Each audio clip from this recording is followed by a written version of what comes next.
সব আলুগুলোকে দিয়ে দিলাম।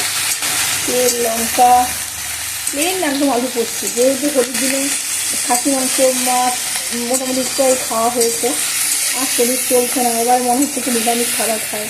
একটু কাঁচা মুগ ডালের করলাম কাঁচা তেজপাতা দিয়ে, আর একটু আলু পোস্ত করছি, একটু পাঁচ মশলা ভাজা করবো।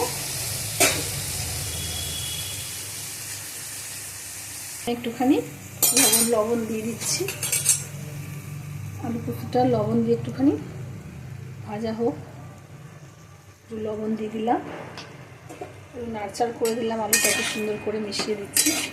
কিচ্ছু সেরকম মশলা দেবো না, একটু পোস্ত দেবো, কাঁচা লঙ্কার শুকনো লঙ্কা ফোড়ন দিলাম, একটু আলুটা সিদ্ধ হয়ে যাক, মজে যাক। যাই হোক, আলু পোস্ত ভাজা হতে হতে এই যে একটু গাজর, ক্যাপসিকাম, পালং শাক সব কিছু দিয়ে, বিনস সব কিছু দিয়ে একটা ভাজা করব।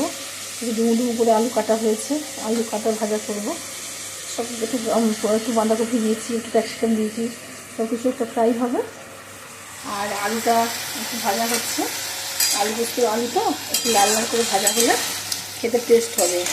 আর এসব রিচ খাবার কিচ্ছু করছি না, কেন একদম রোজ তেল মশলা খাওয়া শরীরের জন্য ভালো না, যার জন্য একটু আলু পোস্ত করেছি। আপনারা এইভাবে আলু পোস্ত করে দেখবেন, টেস্টি হবে, খেতেও ভালো লাগবে। তাই আমি একটুখানি ঢাকা দিয়ে দিলাম, ঢাকা থাক। বন্ধুরা, আলুটা একটুখানি হালকা হালকা ভাজা হলো, আর একটু লাল লাল করে মজবো আলুটা। আলু পোস্ত আলু তো একটু না ভাজা হলে কোনো আলুর জল বেরিয়ে যাবে, যার জন্য আলুটাকে খুব সুন্দর করে ভাজতে হবে। তারপরে আমরা একটুখানি পরে গরম জল দিয়ে যেটি পোস্ত নাড়াচাড়া করবো। এখন ভাজা হোক, ঢাকা দিয়ে দিই। একটুখানি টমেটো কেটে দিয়ে দিলাম, বেশ সুন্দর টক টক ঝাল ঝাল লাগবে খেতে আলু পোস্তটা, খেতে একটু টেস্টি হবে, যার জন্য টমেটোটা দিয়ে দিলাম। টমেটো একটু ভাজা ভাজা হোক, আলুর সাথে টমেটোটা ভাজা হবে না, বেশ মিলিয়ে যাবে।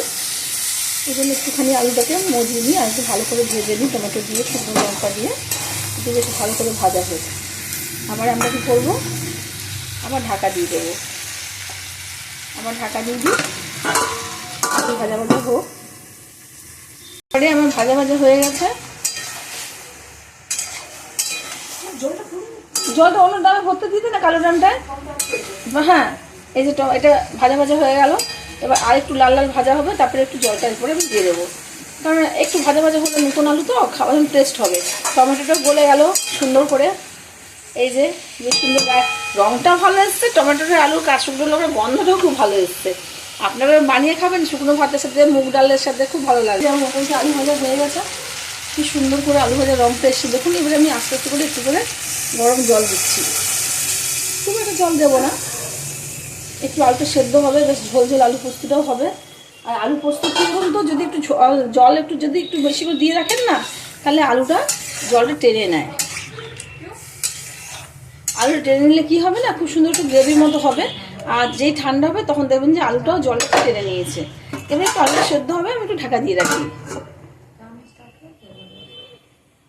যে এখন জল দিয়ে দিলাম, সুন্দর করে ফোটা দিয়েছে দেখুন। টমেটো, শুকনো লঙ্কা, আলুর একটা গন্ধ, খুব মিষ্টি মিষ্টি গন্ধ বেরিয়েছে। যখনই একটু বেশি পেট ঠান্ডা করা গরমের দিনে খাবার খাবেন, আলু পোস্ত, লাউ পোস্ত যাই করুন, সবই শরীরের জন্য ভালো। আপনারা, আমি যেভাবে রান্না করছি আপনারা এইভাবে করে দেখুন, কাঁচা মুগ ডালের সাথে কাঁচা তেজপাতা দিয়ে ঘাটা দেবেন, খেতে খুবই টেস্ট হবে। আর শরীরের জন্য যত পোস্ত, যত হালকা মশলা খাবেন ততটাই ভালো। আলু পোস্ত সেদ্ধ হয়ে এসছে প্রায়, আর একটু জলটা টেনে নেবে, আর একটু মাখা মাখা মাখা মাখা হয়ে যাবে, তারপরে পরে পোস্তটা দেবো। এখন পোস্তটা দিচ্ছি না, এই যে পোস্তটা দিয়ে দিলাম, এই যে পোস্তটা দিয়ে দিয়েছি। এবার পোস্তটা দিয়ে নাড়া দেব।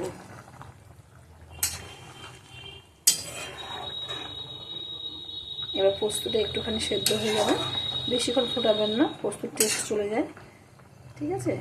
একটু পোস্তটা ফুটে গেলে এবার ঝোল ঝোল এইভাবে নামিয়ে দেবো। আমার আলু পোস্ত বোনটা আমার রেডি হয়ে গেছে।